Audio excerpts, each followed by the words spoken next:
Okay, so let's try. Let's try.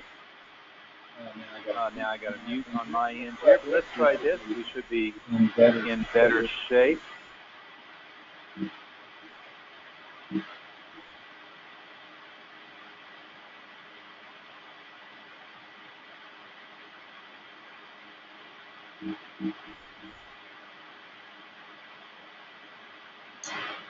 So let me know how this is doing a better job.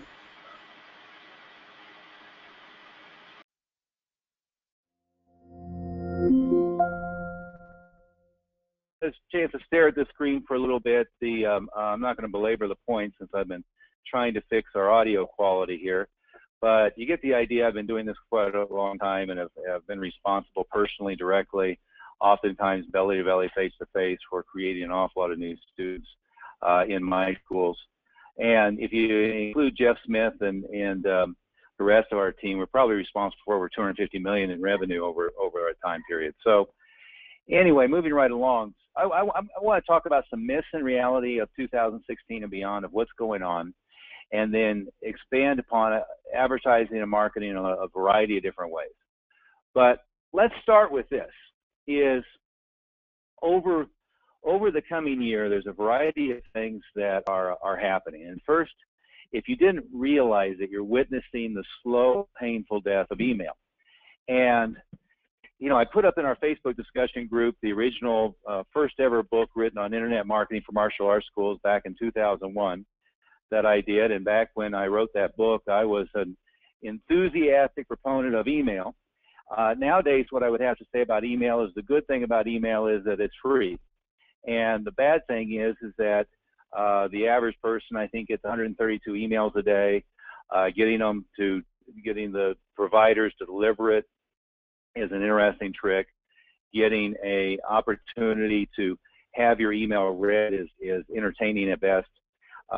So what I would caution everybody about when it comes to email is always use it. I mean, you can get a lot of information out there for free. You can get repetitious. And in fact, what happens is you've got to be using email. If you use email, you've got to be emailing them daily, not or even twice a day. You've not doing it on a sporadic basis, right? So, but anyway, what I do want you to know is that direct mail is as strong as it ever was, but there's a lot of other multi-channel communications now that happens, right? Is you end up with what's happening in right now, but in 2016 and beyond, is clearly what's happening is email is much less responsive. People are communicating by text messaging. They're communicating by Facebooking. They're communicating by Snapchatting. They're communicating by a variety of other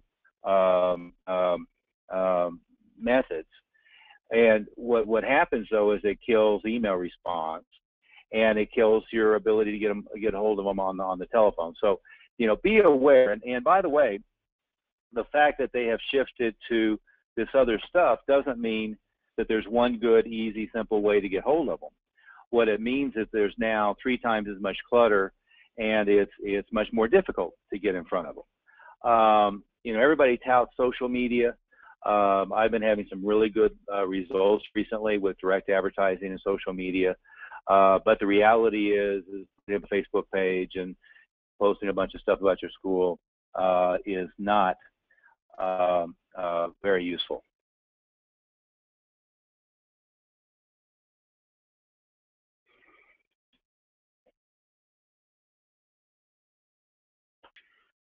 Jesus, we have all kinds of interesting things going on here.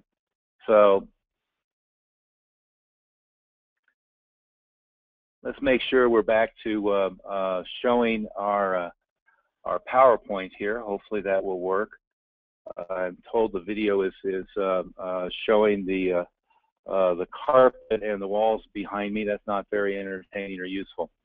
So anyway, it's amazing how the technology can unite to screw the best laid plans, isn't it? So, but what I want everybody to be aware of is that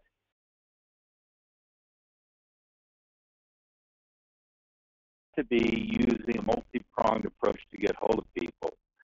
And you've got to be very, very to not go out of your way to use just,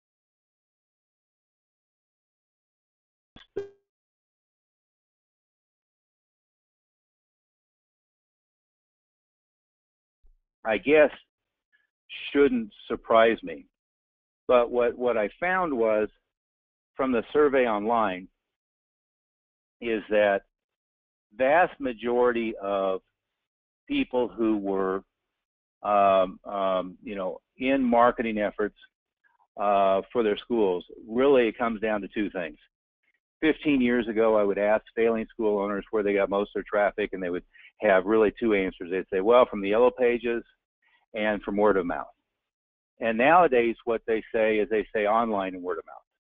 And the vast majority of the people that respond and say online, they don't mean they're aggressively and effectively and in a focused way buying pay-per-click advertising on Facebook, and they're effectively and in many ways aggressively following through and focusing on pay-per-click advertising, and they're doing retargeting on Google and one thing or another. What they mean is that they are just kind of hoping for the best and waiting for the somebody to look them up in the phone book. So interesting. Now we have even a different webcam going on, and we have all kinds of video and so forth all popping up around. So let's get off of that, and I'll apologize for the technology not working perfectly today. Anyway, so moving right along. There's a couple of key marketing principles you have to learn, and what I'm afraid that happens with most school owners is they just don't want to get involved and focused on the key elements of what they have to do to generate enough new students. And if you just got these two concepts and put it to work on everything you do, you would be light years ahead of 95% of the industry. Key element number one is and I didn't coin this, I'm not sure who did, but marketing in a vacuum. And let me give you a picture of two scenarios. Scenario number one is, let's say in Colorado, there's 386 martial arts schools. Last time I looked at the list, I think that's greater Denver metropolitan area. Maybe it's Colorado. But let's say we had a big room, big auditorium, and we put all 386 of those martial arts schools all in the same room. They're all wearing their uniforms or one thing or another, and they've all got their booths, and they all have a video or a little classroom going on, and they all have a flyer and a handout. And if that was your primary way of marketing your school, by you all get together and try to get as many prospects to come in as possible, and then the prospective students go to booth to booth to booth and talk to everybody, you know, how useful would that be? Would that be a great marketing environment for you, or would that be kind of iffy? And what I want us to do is focus on marketing in a vacuum, meaning you're getting to a prospective student in most cases before they've even thought about martial arts training or Krav or MMA or whatever it is you do. You're getting to them in such a way that you're the only one talking to them. And you get to them in such a way that you're sharing with them the benefits, the outcomes, the opportunities that you have in your school, without them having everyone else in your market, everybody else in your region, every other school in the area, right? So the worst leads that we ever had 20 years ago was the guy who was going to the Yellow Pages listing, right? And by the way, the current version of the Yellow Pages, we'll talk about this in a moment, is Google. So really the worst lead you have is somebody who just searched martial arts lessons, you know, Denver, Colorado, or Westminster, Colorado, or whatever, and now get a listing of 20 schools and is picking up the phone or clicking on websites and going through. Now, that doesn't mean that you can't be successful in that environment, but let's start with the key of you want to market in a vacuum. You want to get to people before they've had the idea on their own to look into martial arts lessons. You want to be the only one whenever possible talking to them. The second concept is high average revenue per student. You want to be thinking in terms of making sure that each student is worth to your school over the lifetime of their involvement, $5,000 or more, potentially an awful lot more, and this is an average of all the students you bring. So, you know, some unfortunately come in and drop out in 2 months, and others are there for 12 years. So you look at what the potential is of the revenue, but what the average is. If you have a high average revenue per student, which comes from, you know, a high tuition rate plus solid retention, you can have a high return on investment in the ability and the freedom to do a lot of very effective, very focused marketing activities with your students that the other guys can't do. And so what you end up with is an awful lot of people in our industry are dropping them out like flies, or they're trying to make money on $75 or $100 or $120 a month tuition, and that just doesn't work. But anyway, the only way to long-term success with your martial arts school is and I stole this from Jay Abraham, but it's the Parthenon. If you know, here's a line drawing of the famous Parthenon in Greece, and what you notice is a whole bunch of different columns. And what I've learned the hard way more than once is that if you only have one solid, effective, cost-effective way of generating new enrollments for your school, sooner or later that way doesn't work. I mean, there's all kinds of reasons why things can change. I've had huge numbers of enrollments from infomercials. I've had huge numbers of enrollments from 30-second spots. I've had huge numbers of enrollments from working directly with local elementary schools. I've had huge numbers of enrollments from working with movie theaters, huge numbers of enrollments from referral events and activities. But you can't have just one thing working. And in fact, if you wanted the best rule of thumb is if you want 20 enrollments every month, have 20 things, all of which have a high likelihood of some or a lot of success. So anyway, as we move through this, and I'm going to kind of skip through this, two key things that I find that martial arts school owners mess up is they tend to spend way too much money on rent. They tend to spend money on a lot of things, but one of the things that they don't spend money on is their own education development. A mission I made for myself probably 25 or 30 years ago at this point, and I put a number on it, was to every year spend at least $100,000 on my own education. In some cases that was formal, going back and getting an MBA. In other cases it was informal, buying books, seminars, tapes, one thing or another, in the gamut of marketing and sales to personal development, neurolinguistic programming, Tony Robbins, Zig Ziglar, I can keep going to the list. But if you really want to be successful, rule number one is highest priority in your budget is spending money on learning how to be better at what you do. The second priority budget really is advertising and marketing. And again, this is a place where most school owners are cheap, and they're cheap inappropriately and ineffectively. And you've got to be willing to spend money to get new students. You've got to be willing to prioritize that in your budget. And frankly, it's a much higher priority than the space that you occupy where you run classes. Anyway, let's move along here. To flood your school with new students, you need multiple pillars of the Parthenon. I'm going to go more in depth with this, but referral systems, online marketing, strong sales conversion from online, direct mail, community outreach, guerrilla marketing, public relations, publicity, and there's more. But we're not going to have time to go through all of it today. Anyway, this isn't very legible here, and it's a little dated, but I want to give you a little bit of an idea. This is the Direct Marketing Association. This is how they say that are spending their money. This was in 2011. It's changed a little bit, but it hasn't changed as much as you might think. And if you take a look at that, direct mail, teleservices, meaning outbound and inbound telemarketing, digital online marketing, direct response, broadcast TV, direct response print, statement inserts, and others, is as you start thinking about your advertising efforts, I mean, this is what the people who are making a lot of money, getting direct response sales in all variety of different industries. This is how it breaks down on how they're spending their money. So just to give you food for thought here as we move forward.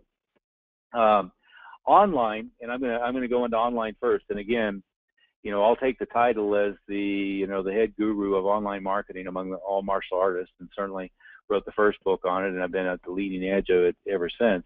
But I will say that I believe a lot of people emphasize online marketing to the exclusion of a lot of other things, and they focus on online marketing either from mythology as it relates to social media, stuff that just isn't going to work very well, or they focus on it from a standpoint of search engine optimization and miss the point that most of the online marketing efforts really should be focused on marketing in a vacuum.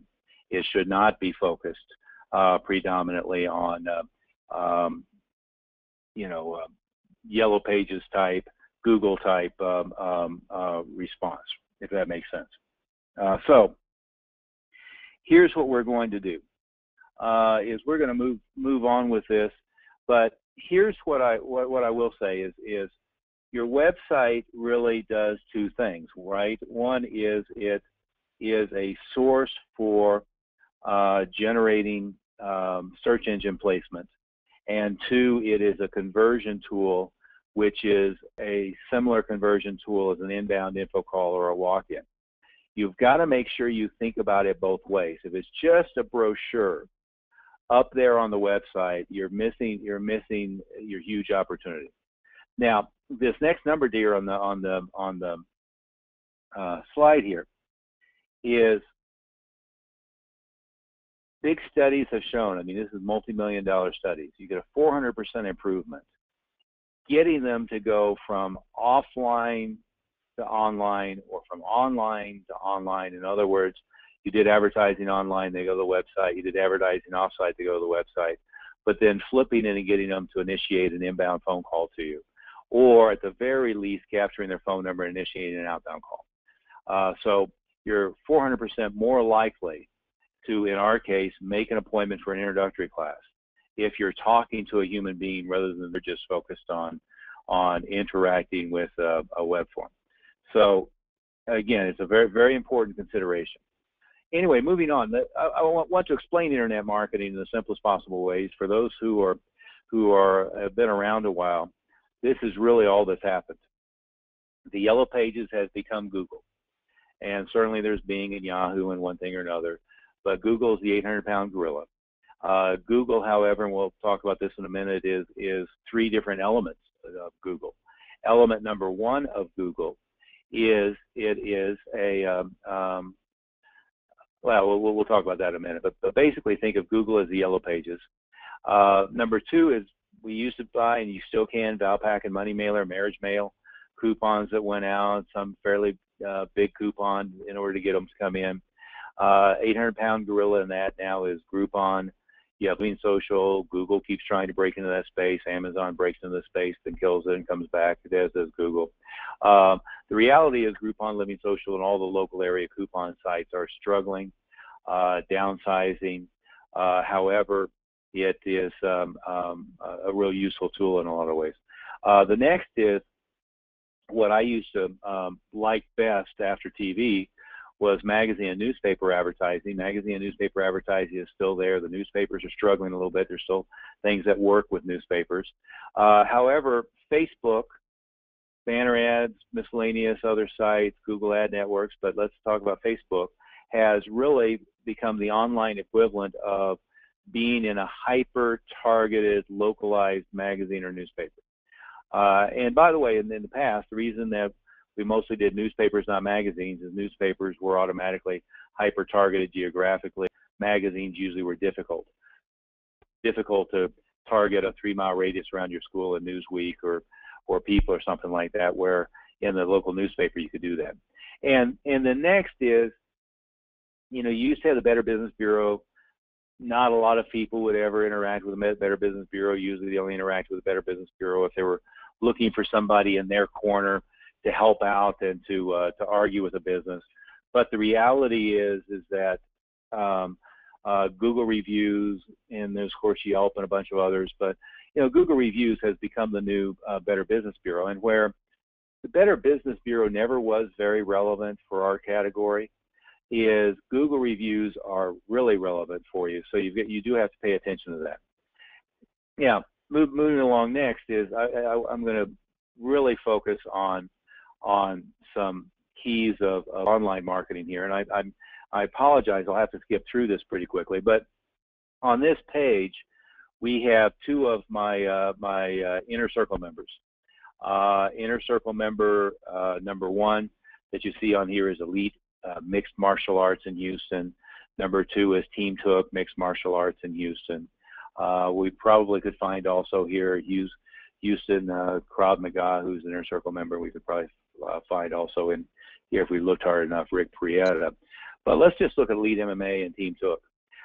Elite MMA has, looks to me like 259 average 5-star. Their average is 4.9. So they have 259 5-star ratings.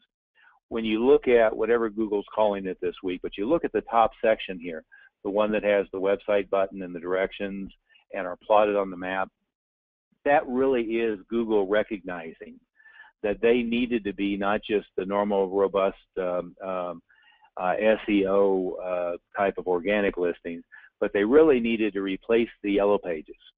So it is their effort when you type in something, and I was pretty generic here, martial arts, Houston, Texas. When you type in something like that, whether it's a dry cleaner or a pizza delivery store or a martial arts school or gymnastics, they really are doing the white pages or yellow pages version of bringing you up. And I would argue that this is the most important thing to be effective with in Google. Now, what you're finding here, so if we point out Elite MMA is number one in those rankings. They're number one in the organic listing, so you look just below there. They're number one there. And then they do have a pay-per-click ad. They're not very high on the list. They've probably reduced what they're willing to pay for a click because of their dominance other ways, or they just haven't paid attention, and we'll bid it up a little bit again. And Team Tooke, same way. They're right there on the page. What I want you to anchor in, though, is that a Google search or an online search or a page like this, what happens in today's world is some people go and do something like I did, type in keywords. In this case, the keywords are martial arts, Houston, Texas. There's, probably 300 different iterations that somebody might type if they live there, looking for an MMA school or Taekwondo school or karate school or whatever. But what happens today is mom takes their kid to a birthday party and gets interested in enrolling for lessons. They go Google you and look you up. And so now this online ratings there, the 4.9, 259 ratings, that becomes really important. If they go look you up and you haven't paid attention to this, the only time you're going to have anybody comment on that is when they're mad at you. We're not in a category where people go and do this very often on their own. You've got to encourage, solicit, cajole, maybe even reward students to go online and say good things about you, because human nature being what it is different than you look up a restaurant on Yelp and you go to the restaurant and then you give a feedback on Yelp. Martial arts students just don't do this. So what I will say, number one, is to dominate that category of the yellow pages, you've got to think about three things. Pay-per-click, you've got to focus on the local listings here, which I would say is most important. You've got to also focus on the organic listings. But number two is you've got to be very aware, and certainly Yelp is there and a bunch of others, but you've got to be very aware of having a lot of really good Google rankings, reviews for your school. Here's another example. This is another Inner Circle client, Northwest Fighting Arts. I'm not seeing on my little thing how many rankings he has or how many reviews, but I think it was in the order of 159. So again, he's number one on the Google local. He's number one in this case on pay-per-click, and he's I think right there in Yelp, and then he's I think I cut it off, but he's number 2 or 3 in the organic listings behind that. All of those things are important. Again, if somebody's actively out looking for a martial arts student, it's not the first lead that I want. I prefer to be marketing of it, but I'd certainly rather get them than have somebody else get them who is putting just a little bit more effort into it. Moving into it from here, now this is some experimentation that I've done for one of our locations. I've spent, I don't know, thousands of dollars last couple of months in Facebook direct response pay-per-click advertising. This is just one example. But I want to talk about Facebook here for a little bit. Is the thing that I'm most excited about with Facebook is what they call custom audience of customers, and they call custom audience of people who visited your website. Custom audience of customers is you upload an email list or you upload a phone list, and they match those emails with Facebook members, and then you can tell it to show ads directly to those people. So if you have a lead list, let's say 5,000 people you've interacted with in the last couple of years at different events and activities and birthday parties and so forth, and now you wanted to advertise to them in Facebook, you can upload that list and advertise to them directly in Facebook. The ones who visited your website is just what it sounds like. In Google speak, that's called retargeting. So what you can do is put a little code from Google and a little code from Facebook on your website, and then everybody who shows up at your site, regardless of whether they opted in, you can now start showing display ads in front of them in Facebook and in Google. And if you want the best example of this, go to Amazon. One of the things I did recently is I was looking for a video camera. So I went and looked at a digital video camera. It was about $3,000, $4,000, something like that. And as soon as then I clicked on a couple of sponsored links, and for 2 months after that, I can go nowhere without seeing ads from BNF Audio, from 2 or 3 other video audio suppliers, and from Amazon, where I hit that link, and they are now are retargeting me in Facebook, and they're retargeting me in Google Ad Network. So, but again, the thing on this is there's a couple key elements in Facebook, and the other thing is that what Google has, or Facebook has become very, very, very good at is narrow casting and targeting an audience. Imagine if you could buy an ad in a full-size magazine that only hit in your specific city or neighborhood, that was targeted at parents of ADD kids, so that you could put an ad of parents who have kids with ADD or ADHD, a full-page ad in that targeting martial arts lessons as a solution. Or you could buy an ad in the homeschool magazine that only went to people in a 3 or 4 mile radius of your school, that only went to the moms, that you could target martial arts lessons as an alternative for gym class for homeschool kids. You can do that, and that's targeted audiences. And the next area is lookalike audiences. So literally what you can do is you can upload your list of students' email addresses and prospects' email addresses. Then you can tell Facebook, go get me a bunch of other people who look just like this, and then tap it down to it's only your geography. So Facebook 2 years ago, and some of you may have been to my seminars or something like that, Facebook 2 years ago I thought was a waste of time. Now I am very excited about where it's going. Now I'll give you a couple keys to advertising in Facebook, by the way, is you're not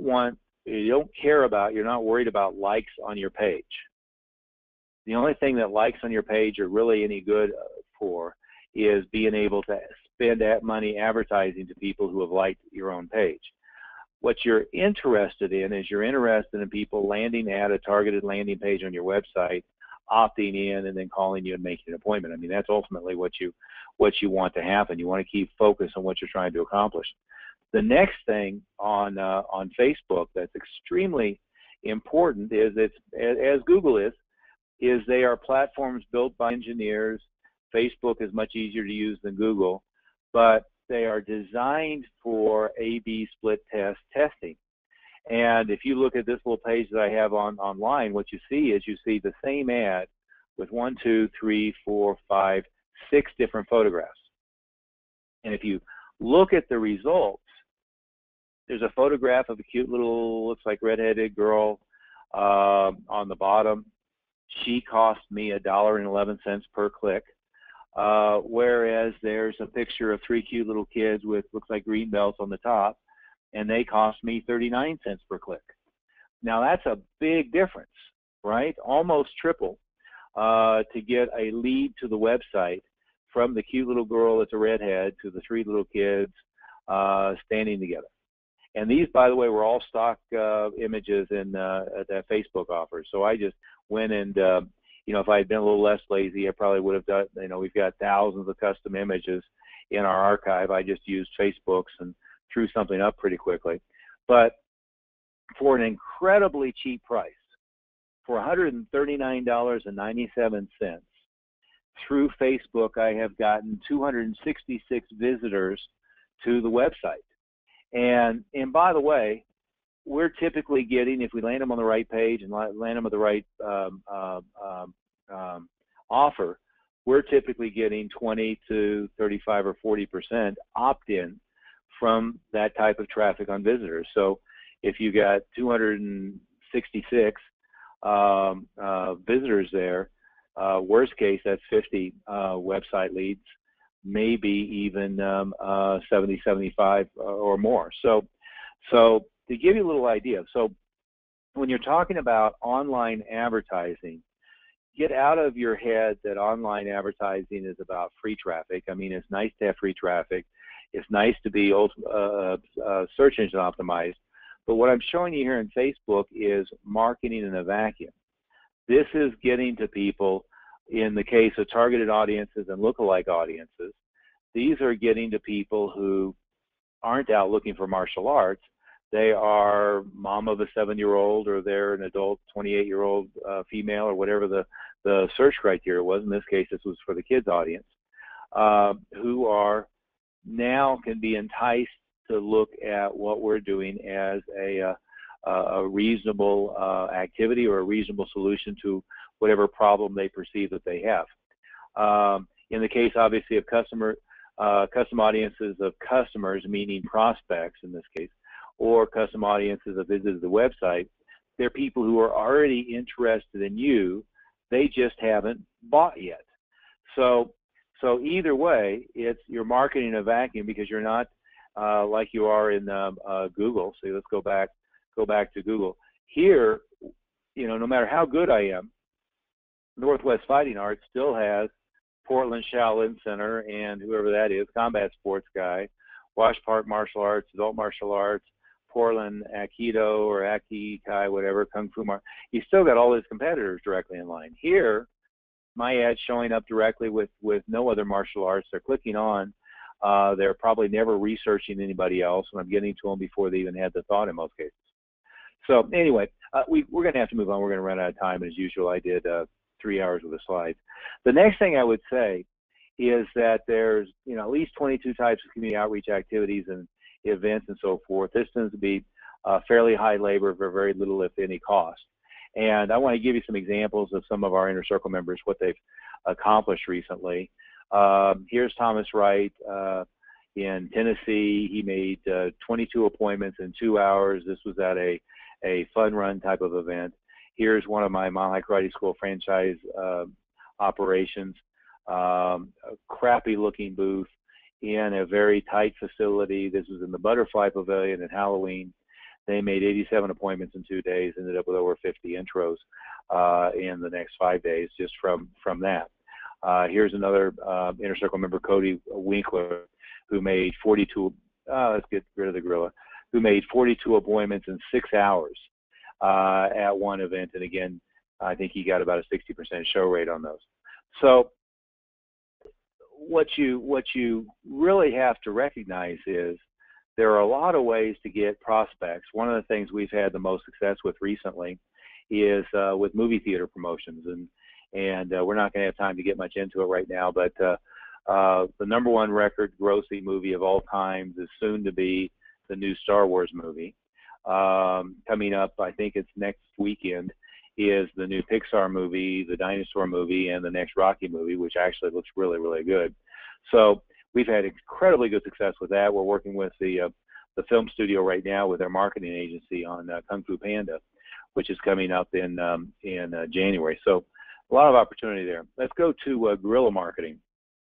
There are a lot of things over the years that are very inexpensive, oftentimes don't take much effort. Jimmy Mack is one of my friends. He does used to do lead boxes. Now he does rack card placement. I've got to tell you, that works really well. If you get like 300, 350 locations out, you can probably do 5 or 6 enrollments a month. It's practically free. Those little bandit signs or yard signs, so named because they're illegal, those work just fine. You will have the community throw them away, and then you'll put them back out. I've done a lot of things with, like the big blow-up kicker guy. You saw that in Colby's thing.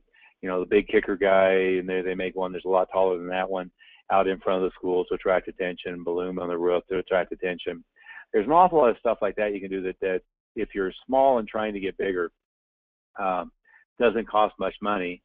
And if you're big and you've got a big TV budget and newspaper budget and direct mail budget and everything else, you still should be doing that stuff because they get you new students very inexpensively. Let's moving next, and again, we're going to run out of time, but I would highly suggest that you be very focused on publicity. Now, what I don't mean is you write a press release and post it on PR Web and use that for search engine optimization. There's nothing wrong with that, but real reporters are really going to find your news release about the latest greenbelt testing and find that exciting. I will tell you, my instructor, June Rhee, was probably the world's all-time best in the martial arts industry of doing this. He taught the U.S. congressman for years. One of the things he ended up with on CNN internationally was the Republicans versus the Democrats team sparring match at his tournament. That played every 30 minutes, 24/7.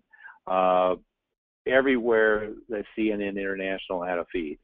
And we used to have, seemed like daily, but it's probably, a couple times a month, articles in the Washington Post and in the local newspapers and so forth.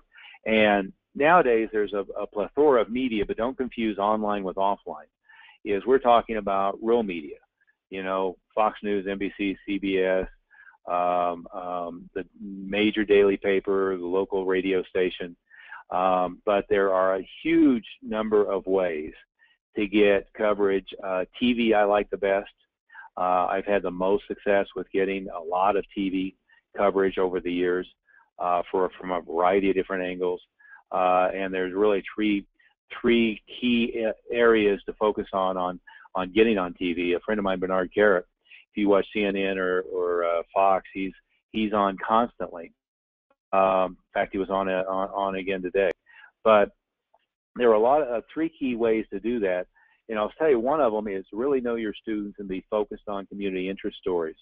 I got on network TV with a 78-year-old man who had a really interesting backstory, who earned his black belt. I had a young child who earned their black belt. Another one with a young lady in her 20s who had leukemia, who earned her black belt. A second way is to be real aware and focused on what's going on in the news, and then figure out how you tie into it. And again, don't have time to go into that much more, but I've got to tell you, the thing about free press is, the bad thing is it's not consistent. You take a lot of swings and get a lot of strikeouts, but when you hit a home run, you hit a big home run. I had 138 info calls in one day from a full-page article we had in the Denver Post, full back cover of the style section, and 3/4 of the front cover of the style section. So when you hit it big, you hit it real big. And again, I could walk you through that, but we're going to run out of time. The next thing I want to go into here is talk about direct mail a little bit. And I found this graphic. I thought it was appropriate. But so you don't just rely on email. Once you have an interested prospect, you want to direct mail to them, you want to text to them, you want to do automated voicemail, you want to put a live person on them. And I'm going to go through that a little bit more thoroughly here. See, once you have somebody who's raised their hand, and the key to making direct mail work, by the way, is the list. Once you have somebody who's interested, you need to follow up with them in a lot of different ways. And from a standpoint of making the sale, here's what works. First and foremost is face-to-face. So if I'm talking to you at a booth, or if I'm talking to you at your door, if I'm talking to you at my front door, wherever it might be, that's the thing that's most effective. Now, most of us aren't going to have a prospect list of 123 people we gathered this weekend and get in the car and drive and knock on their door, although if they're worth enough, maybe you should. But next is ear to ear. In other words, pick up the phone and call them. Now, go back to the realities of 2016. The good thing is we have a lot of different ways to communicate with people. The bad thing is people don't answer their damn phone, right? And so that doesn't mean that outbound telemarketing doesn't work. What it does mean is if you have a list of 123 people, you're probably going to have to make between 1,200 and 1,800 calls.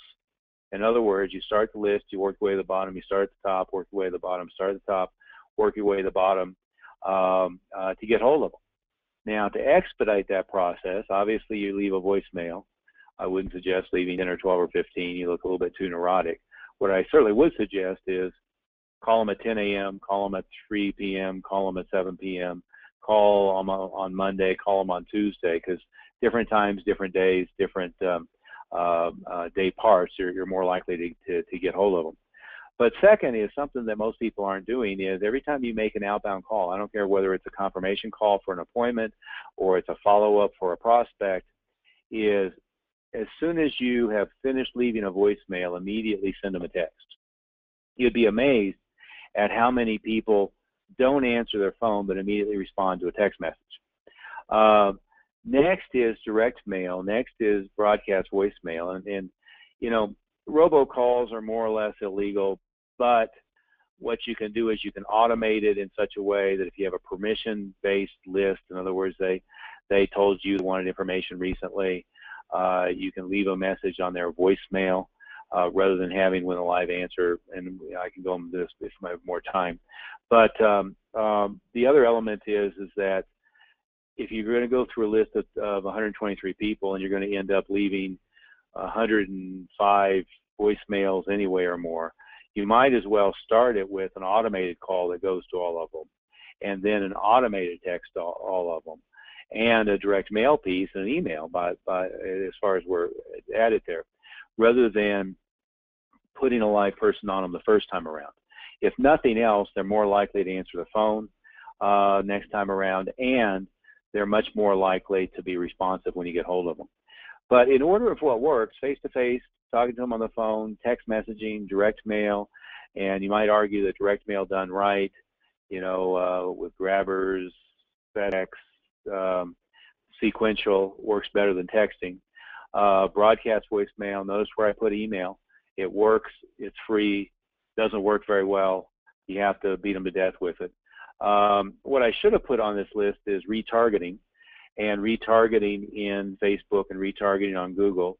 And then next on the list is showing up in front of their feed in Facebook and various social media. But, you know, when it comes to the equivalent of the yellow pages, Google's the 800-pound gorilla. When it comes to targeted online advertising, Facebook's the 800-pound gorilla. When it comes to couponing, Groupon's the 800-pound gorilla. Anyway, so let's talk again. You know, briefly, the key to getting direct mail to work is the list. Every door direct mail is nice. It's cheap. You know, but the only real targeting is they live over there. It really isn't targeting them by whether they're interested. It's not targeting them by whether they can afford it. It's not targeting whether they have kids, anything else. The second key is getting it read. And so there's a whole science to what the envelope looks like, whether it's in an envelope, whether it's a postcard, one thing or another. The next is the headline or the grabber, how you get them to actually read it once they open it. And fourth is the offer. But the key about the list is if I was going to start with making direct mail work, I always start with my existing prospect list, because that's the place I'm going to have the most results. And again, not to bash online marketing, but this has been the trend of online advertising spending over the last few years. Notice it's trending up. And the trend of television advertising. Notice it's trending up. So it's not that online is replacing TV, radio, one thing or another. It is pretty obviously killing newspapers in a lot of ways. But interestingly enough, the reason for that is newspapers' revenue, advertising revenue, was often dominated by classifieds. So really they got killed first by places like Craigslist and AutoTrader. The second thing is now obviously more people are getting their news online than they are from a newspaper, but frankly they're getting more of their news from television than they are from online. I'm going to throw in, I'm not really trying to sell you anything today, but I'm going to throw this in just because I would feel bad if I didn't. I'm launching a completely new format on personal coaching and mastermind in January. And really it's targeted at school owners who are sharp, who are engaged, who are bright, and frankly, you know, the guys who aren't broke, right? And so if you're at $3,000 a month or $7,000 a month or, you know, $9,000 a month, this isn't for you, with the possible exception of you're a full-time practicing attorney or doctor or something, and now you want to replace a six-figure income from that with a six-figure income from your martial arts school. However, for everybody else, if you're, and again, the examples I showed you earlier, Simon Chang, I just got off the phone with him. He started working with me. He was at $17,000 a month. He did $70,000 last month. He's in the middle of opening location number 2 and 3. Elite MMA is $1 million MMA school in Houston. The Pacific Fighting Arts, they're a $70,000-$80,000 location in Portland. But those tend to be the people that I work with most successfully, are the ones who already have a pulse and we can double or triple their net profit. But again, here's a free offer. I'd be happy to talk to you personally. I'm going to be off next week. If you go and opt in today, we can schedule an appointment for tomorrow or Friday, or else it's going to be after Thanksgiving. I also have a follow-up seminar that you can go to online that's going to give you a lot more keys than what we talked about today, and also a free copy of my other book. And again, notice there's 3 free downloads here on the site. You should do that. But let's get back into content. So I want to talk about something I fell into by accident, but you've got to pursue intentionally, is if you hang out with the normal martial arts crowd in our industry, by definition, you're hanging out with mediocre and broke people. And again, not to say that the average third-degree black belt, you know, statewide or national competitor is a mediocre person, but from a standpoint of operating a business, they, in almost all cases, don't know what they're talking about. In almost all cases, they're not, in a lot of cases anyway, they tend to be a little arrogant and pretend to know what they're talking about. You've got to be very careful about selecting your peer group. You know, many studies have shown that you're the average of your top 5 people you hang around with. What I try to do with our mastermind group is help people associate with school owners who are either where they're at or far ahead of where they're at, or where they want to be in the near term. Hence a room full of $500,000 to $2-3 million a year school owners, as opposed to hanging out with broke people and listening to them tell you about how tough it is to make a living in the martial arts industry. But again, if you'd like to set a time, you can also go to this link. What I would suggest you do is go to that martialartswealth.com link, and we'll schedule a time. But you know, if you're over $20,000 a month, would like to chat on how to double your net in the next 6 months or 12 months, you can schedule, and there is an E supposed to be in schedule there, and go ahead and set a time. So anyway, I guess that would about wrap up what we've got. What I'd like to do is open it up for questions. I'm going to do the technologically cheap, easy approach, which is, say, if anybody has any questions, just go into the Facebook group and go ahead and post it in there, and I'm happy to respond. I think that there is a question and answer box on our screen here too, and you're welcome to type into that. But really what I'd love to do is answer any questions. If you've got a school that's ready for some significant growth, I'd be more than happy to help with that. does look like I have a bunch of questions here. Most of the questions early on were the audio sucks. So hopefully we fixed that, and we're going from there. Anyway, but a couple of people asked if they can email me. You're certainly welcome to email me. I would be just as happy if you posted questions that you have on the website. My direct email address, StephenOliverInnerCircle@gmail.com. But again, you're welcome to go into the Facebook group, and you can, personally message me. But I'd be happy to schedule a time for us to talk one-on-one. Again, if you're at, the teams are better, but certainly if you're 20,000 or more a month, right? Anyway, we'll call it a day from there. Hopefully this was valuable. Before I log off the site, you might want to download these 3 handouts. The direct response marketing book is very good. I also posted that in the Facebook group.